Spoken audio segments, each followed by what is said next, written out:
في أي وقت وإحنا قاعدين كده ومحتاجين إن إحنا نعمل حاجة حلوة وسهلة وسريعة وكمان اقتصادية وتكون كده لذيذة كده ناكلها مع كوباية الشاي أو أي مشروب بتاعنا، بتيجي على بالنا على طول هي الكيكة. النهارده بقى هنعمل كيكة البرتقال، لذيذة جدًا وبطريقة بجد هتطلع معاكِ هشة جدًا، لونها مضبوط جدًا مش غامقة، هتطلع معاكِ هشة ومن جوّه الفراغات بتاعتها متساوية، هتطلع معاكِ تحفة وفي منتهى الجمال، وهاقول لِك كل أسرار الكيك ونجاح الكيك عشان يطلع معاكِ بالطراوة والهشاشة والجمال اللي أنتم شايفينه ده.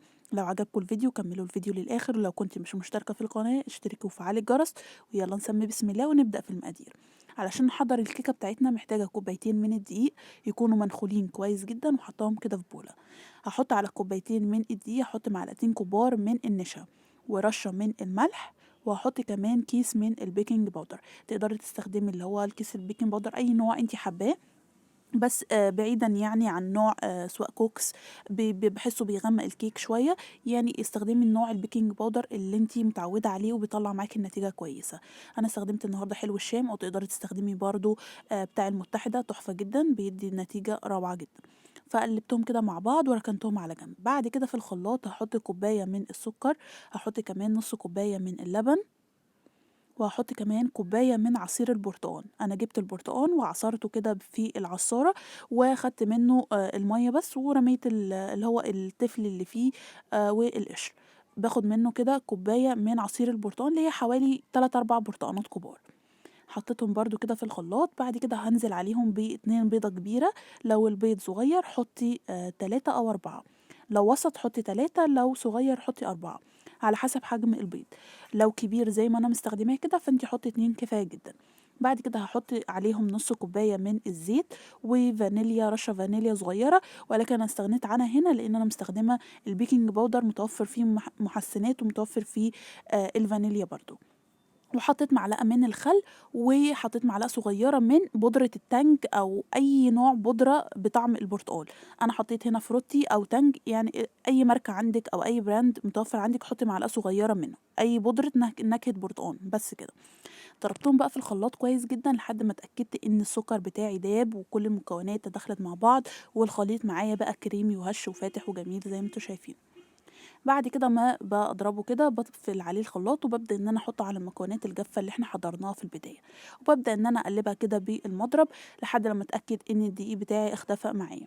طيب قوام الكيكة زي ما إحنا متعودين ولا هو تقيل أوي ولا خفيف أوي. طيب نفترض إن أنتِ حطيتِ المكونات ولقيتِ إن الخليط معاكِ سايل بزيادة، يبقى تزوّدي شوية من الدقيق، معلقة أو معلقتين من الدقيق لحد لمّا تحصلي على القوام اللي أنتم شايفينه ده. طيب لو لقيتيه تقيل بزيادة أو مش نفس القوام اللي أنتم شايفينه في الفيديو ده، حطّي معلقة من اللبن أو عصير البرتقان لو أنتِ كنتِ عاملاها بالبرتقان، تحطّي بس معلقة منه لحد لمّا توصلي للقوام اللي أنتم شايفينه ده. أقلّبها بقى كده كويس جدًا وأتأكد إن ما فيش أي دقيق في في القعر بتاع الطبق، عشان أتأكد إن كل الدقيق اتوزّع معايا. هاجيب بقى الصينية أي قالب أو صينية أنتِ حابة تعملي فيها، بطّنتها كويس أوي بالزبدة أو الزيت، وبعد كده رشّيتها بشوية من الدقيق، وباحط فيها خليط الكيك. طبعًا الفرن أنا مولعاها من قبليها بحبة حلوين يعني، بحيث إن هي تسخن معايا وتحقق درجة الحرارة اللي إحنا محتاجينها. بنضبط الفرن على درجة حرارة 180 وبادخّلها الفرن بتقعد حوالي من 30 ل35 دقيقة، يعني القالب ده كده كان صغير، فخدت هي 35 دقيقة بالكتير أوي وطلعت معايا في منتهى الجمال.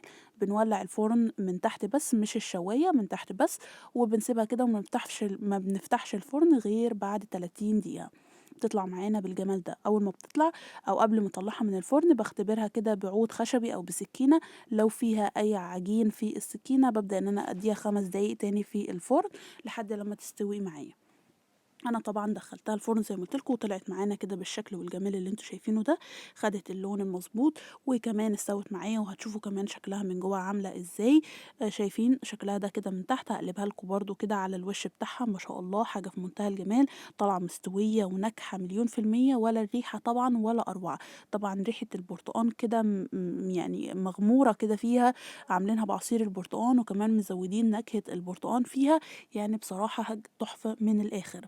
جربوها، كمان موسم البرتقان دلوقتي معانا، فجربوها كده وحلوة جدًا، استغلوا كده البرتقان اللي موجود في السوق واعملوا أحلى كيكة برتقان زي ما أنتم شايفين اقتصادية جدًا، وفي نفس الوقت طالعة معانا هشة وناجحة، ومستحيل بجد بعد وصفة الكيكة دي أنا معتمداها من زمان، عملت معاكم أنواع كيكات كتير جدًا، كيكة الليمون، كيكة الشوكولاتة، الكيكة الفانيليا، كيكة البرتقان، كيكة التمر، أنواع كتير من الكيكة اتفرجوا عليها على القناة موجودة عندي، كلّها موجودة على قناتي، ادخلوا كده على الفيديوهات بتاعة القناة، هتلاقوا مجموعة أو فايل باسم الكيكات موجود فيه كل أنواع الكيكات اللي ممكن تتخيلوها، ولسه كمان هنعمل أكتر، فإن شاء الله يا رب وصفة النهارده تكون عجبتكم، لو عجبتكم ما تنسوناش في اللايك والشير والسبسكرايب، واشوفكم إن شاء الله في فيديو جديد ووصفة جديدة، باي باي.